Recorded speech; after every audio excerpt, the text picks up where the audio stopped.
So after releasing a series of videos on travel and food in Malaysia, people on Insta and YouTube ask, do you eat Malaysian food all the time? So here are some of the restaurants and warungs and food courts and stalls that I like to eat at. And if you're going to be visiting Kuala Lumpur, you might want to try too. So they're not advertisements, they're just places that I think offer really good food. And if you're in Kuala Lumpur with this dazzling array of foods, maybe this list will help you choose. Maybe not him though, eh? But between you and me, his fried chicken is absolutely gorgeous. So grab your blue travel disc thingy and umbrella and let's go! Well, I guess we can start off with my favourite food courts, and let's face it, there's a lot here. A regular haunt of mine, especially for breakfast, is the Malaysia Food Village at the Four Seasons Hotel, right by the Petronas Towers. It opens early, it's cute, clean and very reasonably priced, with a dozen or so vendors. My favourite is the clay pot chicken, just the right size for breakfast with rich soy umami chicken.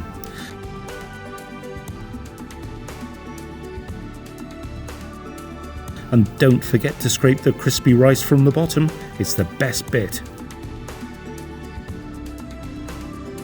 But I wouldn't be a Brit without loving a fried breakfast, and for that, Gravy Baby is my go-to. They have a couple of restaurants, both with cool diner decor and a truly massive breakfast menu. For me, it has to be the big one, English breakfast. Piping hot on a skillet, it contains all the elements of an English fry-up, but halal obviously.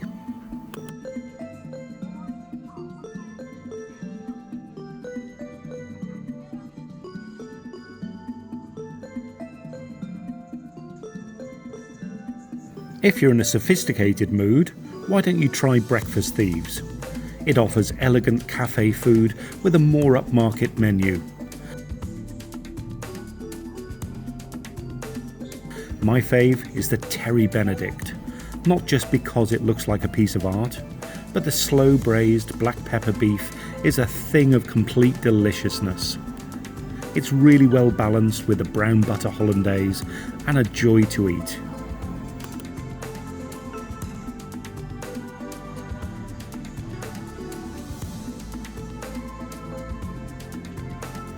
Well, it won't be long until you fancy a coffee and maybe a cake. Well, Kuala Lumpur has definitely got your back here. If you're feeling in a grand mood, the cake shop at the Mandarin Oriental Hotel is difficult to beat. It's somewhere I take guests when they visit. The traditional red and black colour scheme is classic and classy. They have a dazzling array of macarons. You really should try the durian. It's like eating a creamy pungent cloud.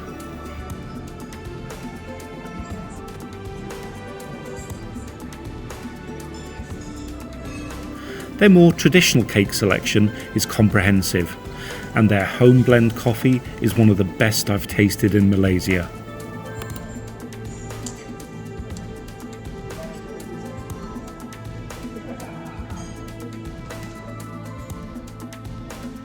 If I find myself in the Bukit Bintang region, I gravitate towards FICA Coffee roasters.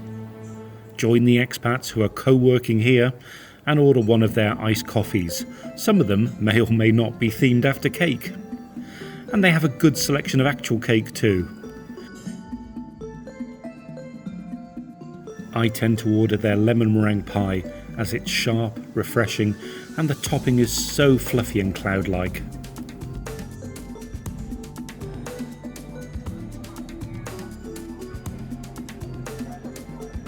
Well, it must be coming up to lunchtime now, so if I'm in the city centre area and fancy a traditional Malaysian style burger, I head to Meister Burger in Wisma Central.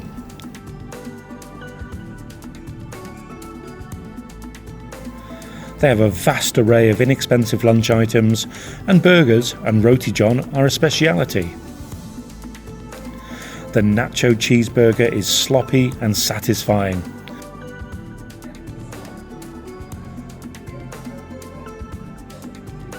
But not as sloppy as their roti john, oozing with sauce and flavour. The team are a friendly bunch too, and happy to have a chat while they prepare your meal. So go say hi.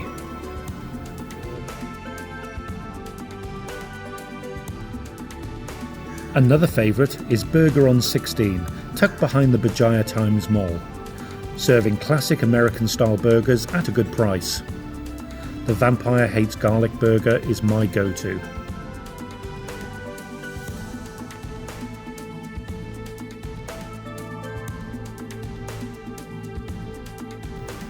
The patty is infused with garlic, as is the sauce, so it's a good job I'm single. It's rich and satisfying with traditional toppings, and the rest of their burger range is solid too. Looking for a classic American-style patty? Well, Burger on 16 delivers.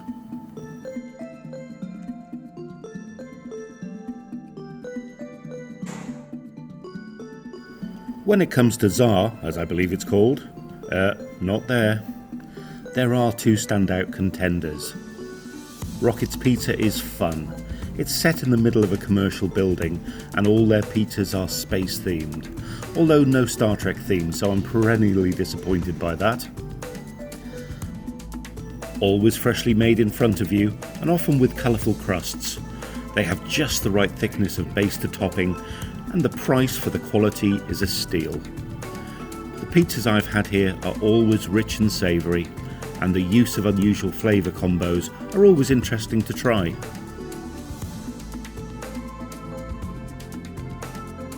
Phil's Pizza is a bit of a legend to me. They combine classic and innovative toppings, and you can buy it by the slice. And one of the venues is very close to where I stay, so win-win.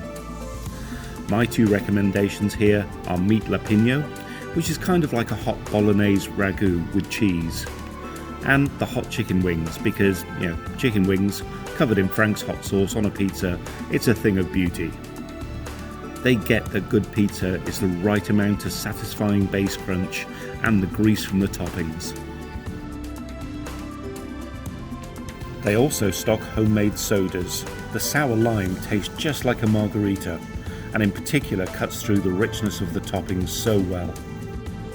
I'm lucky enough to stay in Brickfields, Little India, which has a dazzling array of stalls and restaurants.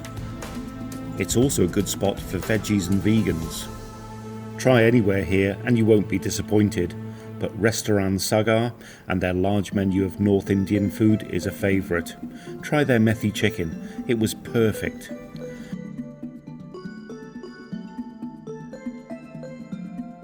And the Natami Palace, with their quirky design and excellent Haryali chicken. These are a couple of standouts.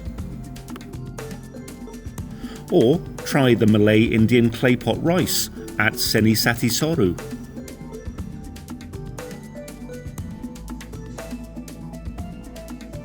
And talking of vegan fare, the Hungry Tapir is such a cool venue.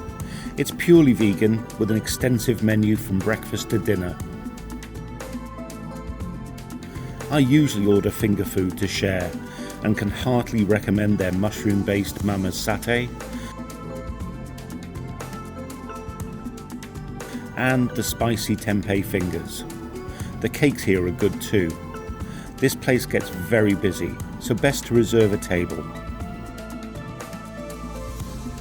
The next outstanding vegan venue is not so easy to find, lurking on the mostly disused 4th floor of Wisma Causeway.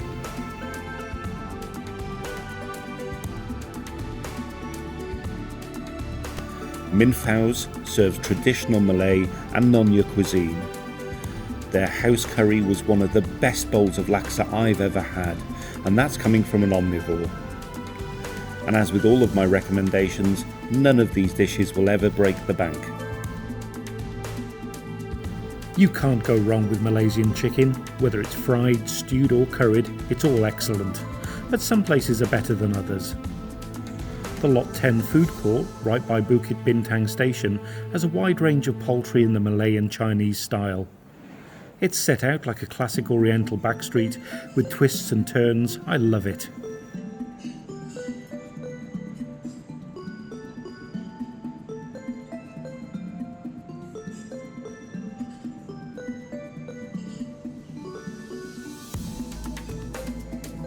There's a couple of good bakeries here too, and it's great for snacking. I'm a fan of Korean food, and Korean fried chicken is one of the tastiest fried chickens you can get. K-Fry is a great example of taste and some dinner theatre too. Their spicy, cheesy fried chicken bombok are all words I love. It's juicy, boneless fried chicken dipped in Korean spicy yangnyeom sauce and combined with savoury melting mozzarella cheese. I'm glad I didn't have to twirl that cheese. This restaurant has so many delicious but naughty calories. It's a couple of times a month treat for me. I love smoked meat, be it from a barbecue, grill, braai or yakitori. Burning Pit is the place I go for smoked meat and seafood barbecue. I love seeing the smokers at work in front of the restaurant and bringing delicious meats into the kitchen. You can't go wrong with this menu, although it is on the pricier side than some of my other recommendations. Their platters, ribs and burgers are perfect, and their location in Sri Hartamus means that you get a lot of other good food options around it. It's a little foodie mecca around there. The new kid, or new food court on the block that is the Nest. Set in between Bukit Bintang and Imbi, it opened in summer 2022, so not all the stalls have been let yet. Once you pass through the honour guard of brick bears, that's a theme in Malaysia, you'll find a classic selection of food stalls with chicken high on the list of menu items and 4 large sit-down restaurants underpinning the venue.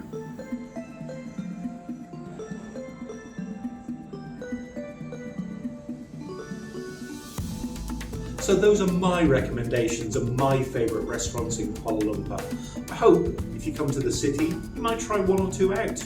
Do give this video a like if you've enjoyed it, and think about subscribing. I've got loads more content coming up, both recipes and travelogues on food. I've got to wrap this outro up quickly because there's monkeys around.